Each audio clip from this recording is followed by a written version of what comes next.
DNB news देख रहे हैं आप और मैं हूं आपके साथ सलोनी मलिक। न्यूज एट 12:30 में आपका स्वागत है। खबरों की आगाज करेंगे। आज छत्तीसगढ़ की राजधानी रायपुर से दर्दनाक हादसा हो गया। सेरीखेड़ी के पास बस और ट्रक के बीच भिड़ंत हो गई। 7 मजदूरों की मौत हो गई। हादसे में 6 मजदूरों की मौके पर ही मौत हो गई। वहीं एक मजदूर की अस्पताल ले जाते समय उसने दम तोड़ दिया। दरअसल करीब 50 मजदूर बस में सवार होकर ओडिशा के गंजाम जिले से गुजरात काम करने के लिए जा रहे थे। मंदिर हसोद इलाके के छेरीखेड़ी के पास तेज रफ्तार ट्रक ने बस को टक्कर मार दी।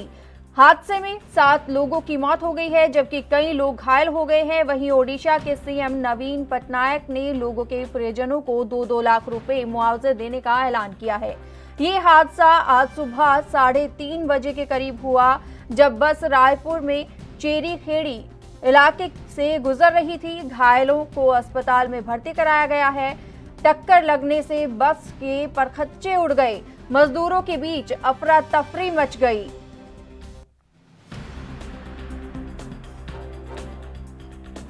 आपको बता दें कि फिलहाल जो घायल मजदूर हैं उनको अस्पताल में भर्ती कराया गया है, जिसमें से कुछ की हालत गंभीर बताई जा रही है, उपचाराधीन है वो। और वहीं पुलिस प्रशासन लगातार बस और ट्रक के ड्राइवर और कंडक्टर को ढूंढने में लगी हुई है। आप देख सकते हैं कि हादसा जो हुआ है उसमें बस के परखच्चे उड़ गए हैं। वहीं आपको बता दें कि जो बस की भिड़ंत हुई है उसमें 7 लोगों की मौत हो गई है, 50 लोग घायल बताए जा रहे हैं। मजदूरों को ओडिशा से गुजरात बस ला रही थी। ओडिशा के सीएम ने मृतकों के परिजनों को 2-2 लाख रुपए देने का ऐलान किया है। छत्तीसगढ़ की राजधानी रायपुर में दर्दनाक हादसा हो गया। छेरीखेड़ी के पास बस और ट्रक में भिड़ंत हो गई, जिसके चलते 7 मजदूरों की मौत हो गई। हादसे में 6 मजदूरों की मौके पर ही मौत हो गई। वहीं एक मजदूर की अस्पताल ले जाते समय मौत हो गई। ज्यादा जानकारी के लिए जरीन सिद्दीकी ब्यूरो चीफ हमारे साथ फोन लाइन पर जुड़े हुए हैं। जरीन सिद्दीकी, आपसे जानना चाहेंगे कि जो सड़क बस और ट्रक की भिड़ंत हुई उसमें जो गंभीर स्थिति में मजदूर हैं अस्पताल में भर्ती करवाए गए हैं, उनकी फिलहाल क्या हालत बनी हुई है? जी, मैं आपको बताना चाहूंगा कि आज 19 मजदूरों को घायल मजदूरों को हॉस्पिटल में दाखिल करवाया गया था, जिसमें से एक की हालत नाजुक बनी हुई है। अभी उसमें कुछ इम्प्रूवमेंट नहीं है। साथ ही 7 लोग जो मारे गए थे, उसके अलावा जो बाकी जो तकरीबन 50 मजदूर है, 40 से 50 के बीच में, उनको ग्राम पंचायत का भवन है वहां पे ठहराया गया है। तो और अभी तक और कोई भी कैजुअलिटीज अभी बढ़ी नहीं है। जी जरीन, आपसे जानना चाहेंगे, वहीं ऐलान किया गया है ओडिशा के सीएम की ओर से 2-2 लाख रुपए जो मृतक के परिजन हैं उनको मिलेंगे। जी, ये चूंकि मैं आपको बताना चाहूंगा कि ये बस जो है उड़ीसा से निकल के गुजरात जा रही थी। गुजरात जो उड़ीसा के जो मजदूर तबका है, बड़ी तादाद में गुजरात में अपना मजदूरी करता है, रोजी रोटी अपना यापन करता है। ये उड़ीसा से निकल के गुजरात जा रही थी और ये रायपुर पहुंचने के बाद रायपुर के आउटर में छेड़ा-छेड़ी गांव है, वहां पे इनका एक्सीडेंट हो जाता है। तो आज मजदूर चूंकि सारे उड़ीसा के थे, इसीलिए उड़ीसा की सरकार का दायित्व भी बनता है कि मजदूरों के मदद करे। और इसी कड़ी में उड़ीसा की जो सरकार ने 2-2 लाख रुपए का मुआवजे का ऐलान किया है। अभी तक फिलहाल चूंकि छत्तीसगढ़ में हादसा हुआ है, तो छत्तीसगढ़ सरकार की तरफ से तो कोई मुआवजा का ऐलान नहीं हुआ है, लेकिन अच्छी तीमारदारी जो घायल है उनका इलाज बेहतर तरीके से हो। लेकिन जरीन, यहाँ पर बड़ा सवाल ये उठता है कि 70 के करीब जो सवारी उस बस में मौजूद थी, कोरोना काल का दौर है, ऐसे में इतनी भारी संख्या में लोगों की आवाजाही, एक बस में 70 लोग, अगर एक व्यक्ति भी अगर संक्रमित होता तो ये पूरे व्यक्ति जो है वो संक्रमित पाए जा सकते थे। ऐसे में ये बड़ी लापरवाही भी सामने आ रही है। जी, सही कहा आपने। ये सवाल उठ रहे हैं और एक बहुत बड़ी लापरवाही। एक जिस बस में 35 से भी कम 20 लोगों सवारियां होना चाहिए था, उसमें मजदूरों को 70 मजदूरों को भर के चलाया जा रहा है। कोरोना काल है और पूरे देश दुनिया के लोगों को सोशल डिस्टेंसिंग के बारे में पता है। बस मालिक को शायद नहीं पता है जो इस तरह की हरकत उन्होंने की है और ये सोशल डिस्टेंसिंग की पूरी तरह से धज्जियां उड़ी है। और आपने सही कहा कि जो अगर एक भी उसमें कोरोना पॉजिटिव पाया जाता है तो सारे लोगों को संक्रमित कर देगा और सबकी जांच भी की जा रही है। इस कोरोना की भी जांच की जा रही है। अगर कोरोना के पॉजिटिव मजदूर मिलते हैं तो फिर एक बड़ी कार्रवाई की जाएगी। और सोशल डिस्टेंसिंग का जो मामला है, चूंकि हादसा छत्तीसगढ़ के इलाके में हुआ है, इसको लेके छत्तीसगढ़ सरकार भी कार्रवाई करने की तैयारी में है। जरीन, ऐसे में अगर बस ड्राइवर और ट्रक ड्राइवर की बात की जाए या फिर कंडक्टर की बात की जाए, क्या उनकी गिरफ्तारी हुई है? जी, अभी तक तो हमारे पास कोई भी सूचना नहीं है कि बस ड्राइवर की गिरफ्तारी हुई है। वो चाहे ट्रक का ड्राइवर हो या बस का ड्राइवर हो, कंडक्टर हो, तो सभी व्यक्ति मौके वारदात से फरार होने में कामयाब हुए थे और पुलिस अभी तक तो फिलहाल उन्हें गिरफ्तार नहीं कर पाई है। और पुलिस सिर्फ ये बता रही है कि मौके से फरार हो गए थे। और साथ ही पुलिस का कहना है कि हमारी पहली प्राथमिकता घायलों को ठीक करने में है और जल्द से जल्द हम जो ड्राइवर है उसकी गिरफ्तारी भी कर लेंगे। ठीक है जरीन, बहुत बहुत धन्यवाद हमारे साथ जुड़ने के लिए और ये तमाम जानकारी देने के लिए। राष्ट्रपति रामनाथ कोविंद ने शुक्रवार को कहा कि शिक्षक छात्रों के लिए निर्देशक, प्रेरणा और सच्चे राष्ट्र निर्माता होते हैं। उन्होंने कहा कि दृढ़ता और धैर्य के साथ एक शिक्षक छात्रों को देश की संस्कृति की समृद्धि विरासत को समझाने में मदद करता है।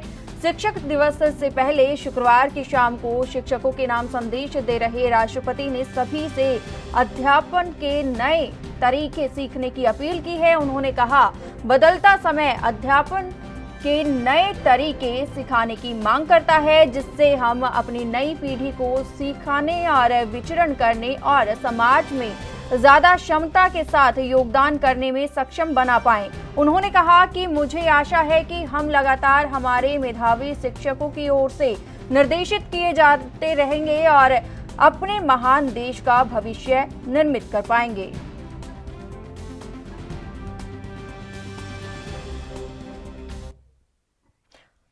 वहीं राष्ट्रपति रामनाथ कोविंद ने शनिवार को शिक्षक दिवस के मौके पर वर्चुअल सेरेमनी के जरिए राष्ट्रीय शिक्षक अवार्ड का ऐलान किया। उन्होंने कहा कि 47 विजेताओं में 18 महिलाएं शिक्षक है। इस मौके पर राष्ट्रपति ने शिक्षकों को संबोधित किया और कहा कि कोविड-19 की वजह से स्कूलों और कॉलेजों को या तो बंद कर दिया गया है या फिर ये कोविड-19 की वजह से प्रभावित है। इस हालात में डिजिटल टेक्नोलॉजी अहम भूमिका निभा रही है। ये महत्वपूर्ण है कि आप सब शिक्षक डिजिटल टेक्नोलॉजी के इस्तेमाल को लेकर हमारी कुशलता को अपग्रेड करें, जिससे ऑनलाइन शिक्षा ज्यादा प्रभावी हो।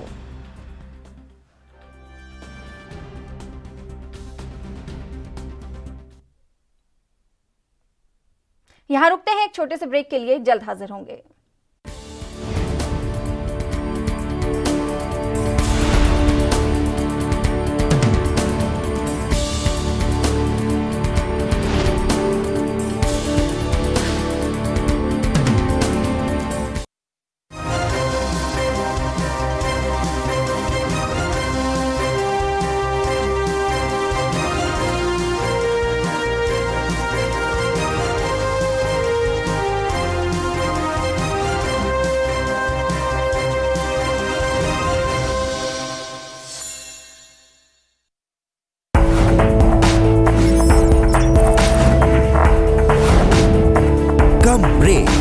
और ज्यादा खबरों के साथ देखिए ANP न्यूज़ इन चैनल नंबर पर।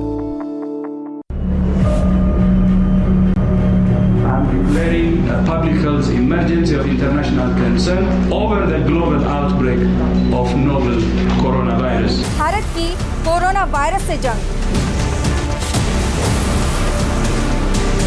आपको चाहिए पूरी जानकारी के लिए भरोसेमंद जरिया।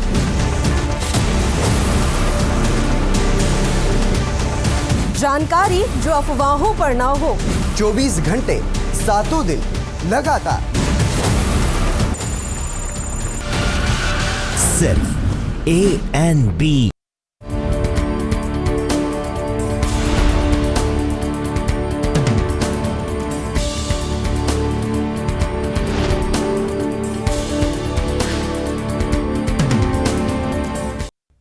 ब्रेक के बाद स्वागत है आपका।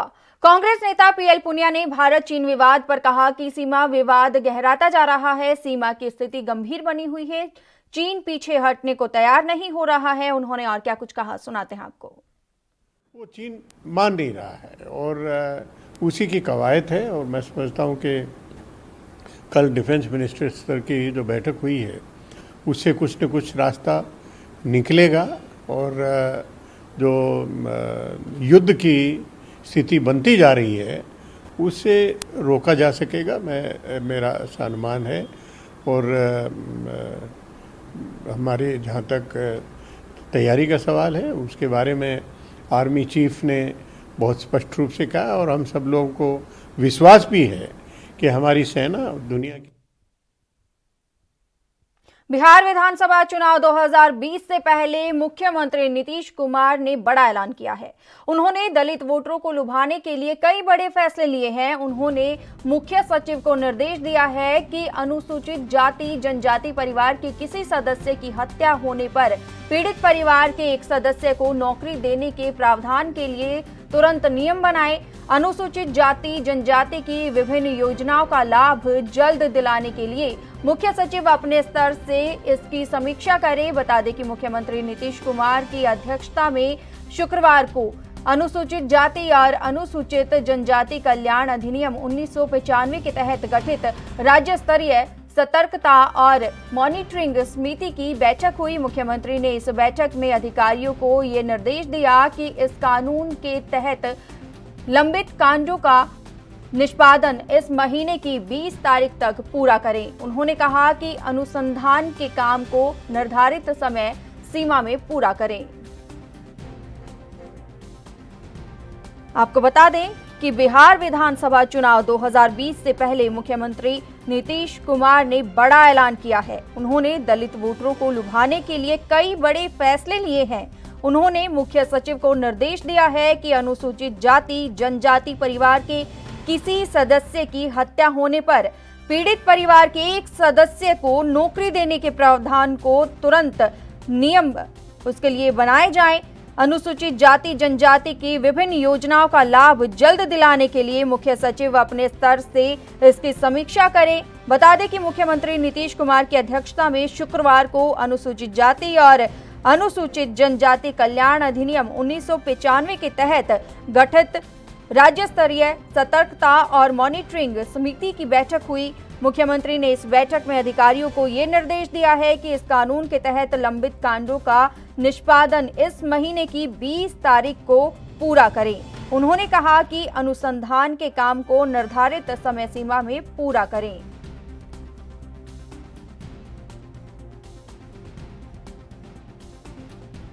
आपको बता दें कि बिहार विधानसभा चुनाव के लिए तैयारियां तेज हो गई है। सभी पार्टियां अपने अपने स्तर पर चुनावी रण में कूद गई है।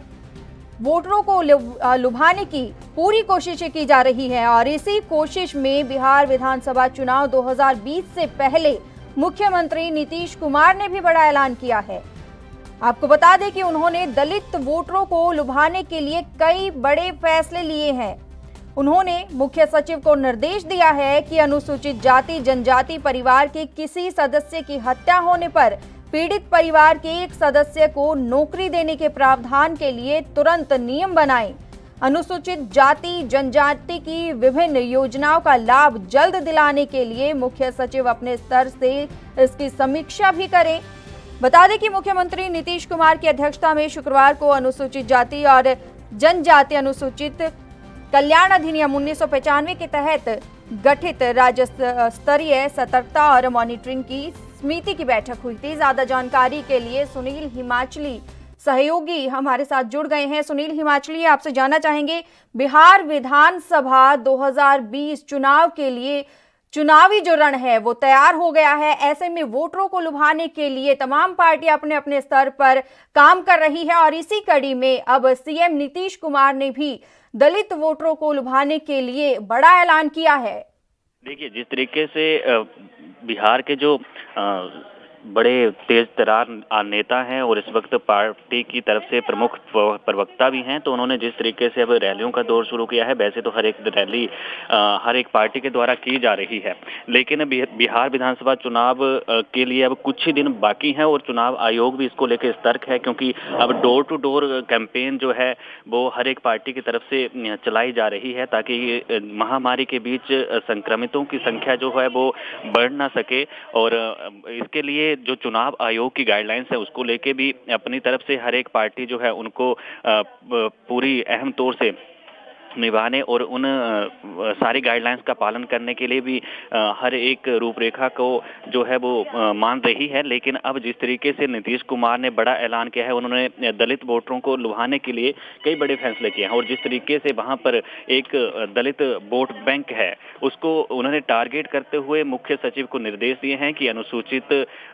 जाति जनजाति परिवार के किसी सदस्य की हत्या होने पर पीड़ित परिवार के एक सदस्य को नौकरी देने के प्रावधान के लिए तुरंत नियम बनाए जाएं। तो ये इस तरीके से जो है कहीं ना कहीं सरकार में सत्ता पर काबिज होने के लिए। पर ये सवाल भी बनता है कि जब चुनाव आते हैं, चुनाव के समय पर ही ये सारे वादे, ये सारे ऐलान क्यों किए जाते हैं? देखिए, सबसे बड़ी बात ये है कि सबसे ज्यादा चुनावी वायदे जो मैनिफेस्टो हर पार्टी की तरफ से बनाया जाता है, तो उसमें टारगेट सिर्फ एक ही चीज होती है कि वोटर बैंक, और वोट बैंक की राजनीति अब इन दिनों देखने को मिलती है। और इसके साथ साथ कुछ ऐसे नेता भी होते हैं जो दल बदलू कानून के तहत आया राम गया राम की राजनीति करते हैं, और ऐसे में अब जितने लोक लुभावने वादे होंगे और लेकिन अब ये लोक लुभावने वादों की जो स्थिति है वो अब डगमगा सी गई है, क्योंकि अब जनता को भी पता है, जनता इतनी समझदार है और वोटर को पता है कि कौन सी पार्टी कौन से नेता उनकी जो है बात सुनेगा। क्योंकि एक तरीके से पहले कहा जाता था कि अंग्रेज एक नीति का जो था वो इस्तेमाल करते थे, कंफ्यूज डिवाइड एंड रूल, और आजकल के जो लीडर लोग हैं वो कहीं ना कहीं सलोनी ये चीज देखते हैं कि कंफ्यूज एंड रूल की स्थिति जो है वो वर्तमान में बनी हुई है, लेकिन वोटर समझदार हैं, वो कंफ्यूज नहीं होंगे। चाहे वोटरों की अगर बात की जाए सुनील, अगर पिछले कुछ समय की बात की जाए, जैसे पुल का गिरना था या फिर सड़कों का भी ध्वस्त होना था, बारिश की वजह से हालात जो बेकाबू थे और वहीं कोरोना काल की वजह से जो मामले थे वो लगातार बढ़ते ही जा रहे थे, ऐसे में ये सवाल भी उठता है कि उनके कार्यकाल में कितना भी उन्होंने काम किया था वो भी एक तरफ यहाँ पर मायने रखता है। देखिए, आपको सलोनी एक चीज सीधे से बता दूं कि अभी जिस तरीके से सियासी समीकरण वहां पर बन रहे हैं, एक तरफ तो महामारी है, दूसरी तरफ बाढ़ की स्थिति है, तो जिस तरीके से पिछले दिनों हम देखें तो हर एक पार्टी का नेता लोगों के बीच जाके अपना जो है वर्चस्व कायम करने की कोशिश कर रहा था, ताकि लोगों को लुभा सके, जनहितैषी बता सके कि हमारे से बड़ा समाज सेवी कोई नहीं है, चाहे उसमें नीतीश कुमार की पार्टी के नेता हों, चाहे तेजस्वी यादव। सुनील, इसमें अब ये देखना होगा कि किस तरीके से और लुभावने वादे किए जाते हैं। बहुत बहुत धन्यवाद हमारे साथ जुड़ने के लिए और ये तमाम जानकारी देने के लिए। दिल्ली के स्वास्थ्य मंत्री सत्येंद्र जैन ने कहा है कि दिल्ली में पिछले एक हफ्ते में टेस्टिंग लगभग दोगुनी हो गई है। कल 37,000 टेस्ट हुए, पॉजिटिव रेट बढ़ नहीं रहा है। राष्ट्रीय औसत 7.5% के करीब है और हमारा 8% के करीब। दिल्ली में मृत्यु दर 0.5% है। मैं आपको साफ साफ बताता हूँ, दिल्ली के अंदर पिछले एक हफ्ते के अंदर हमने टेस्टिंग लगभग डबल कर दी है। पहले 15, 16, 17 हज़ार हो रही थी, कल 37,000 हुई है, आज उससे भी ज़्यादा बढ़ रही है।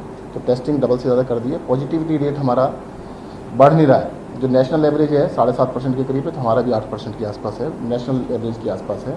जो एक टाइम पर दिल्ली का पॉजिटिविटी रेट 40% भी था, फिर 30% भी था, अभी इस टाइम जो पॉजिटिविटी रेट है वो 8% है। और जो डेथ रेशो है, जो डेथ हो रही है वो लगभग 0.5% है, जो एक टाइम पर 3.5-4% हुआ करता था। तो दिल्ली में अभी यूपी के लखनऊ में राजधानी में अपराधियों के हौसले बुलंद होते जा रहे हैं। दरअसल घटना थाना गोमती नगर विस्तार का है, जहां देर रात बाइक सवार युवकों ने युवती से छेड़छाड़ की और गाड़ी में तोड़फोड़ की। दरअसल बैंक में काम करने वाली महिला को उसका सहकर्मी घर छोड़ने के लिए जा रहा था। घटना की जानकारी मिलते ही पुलिस मौके पर पहुंची और 2 आरोपियों को गिरफ्तार किया है। बता दें कि 2 साल पहले इसी जगह से कुछ दूर विवेक तिवारी को पुलिसकर्मियों ने महिला मित्र के साथ जाते समय गोली मार दी थी।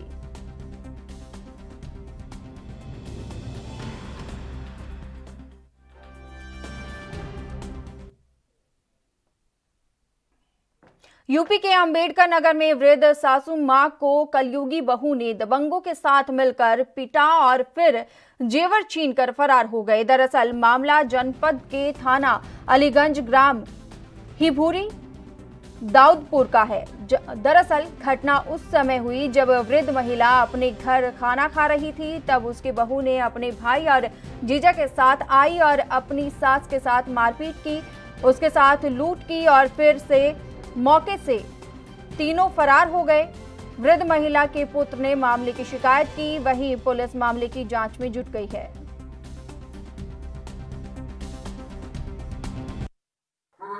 यही आए मारे लगे। हाँ, यही आज मारे लगे थे। यहाँ जगह पे के हथों उसिया नहीं देखा। बारिश है, हथों उसिया वाली हमें लाल है और बलवा पर के हमारी चुनकी नाम लाल है। अच्छा, खाने वाली के भाग नहीं कुछ लाल के। अच्छा, एक बाबा है। हाँ, तो तुम्हें गांव वाले के गुहार लगाया कराना बचाओ। भैया ये सुनना है। हाँ, ये सुनना था। नहीं सही है। हमारे मेरा सदा संपादक रहा। ठीक माता जी। आप भारत और चीन के बीच पूर्वी लद्दाख में जारी तनाव को लेकर दोनों देशों के बीच तल्खियां जारी है। इसी बीच अमेरिकी राष्ट्रपति डोनाल्ड ट्रंप ने भारत चीन के बीच हुए तनाव को लेकर एक बार फिर से बड़ा बयान दिया है। ट्रंप ने कहा है कि भारत और चीन के बीच इस समय हालात बेहद गंभीर है। इसके साथ ही उन्होंने सीमा विवाद में दोनों देशों की मदद की भी पेशकश की है। उन्होंने बीते कल कहा था कि अमेरिका पश्चिमी हिमालय की पर्वत सीमा पर भारत और चीन के बीच चल रहे विवाद को सुलझाने में मदद करने के लिए तैयार है।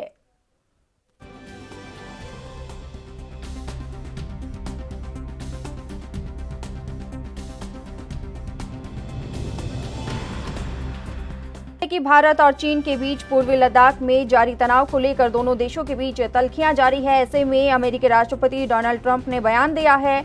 उन्होंने कहा है कि दोनों देशों में अभी भी तनाव की स्थिति बेहद गंभीर है।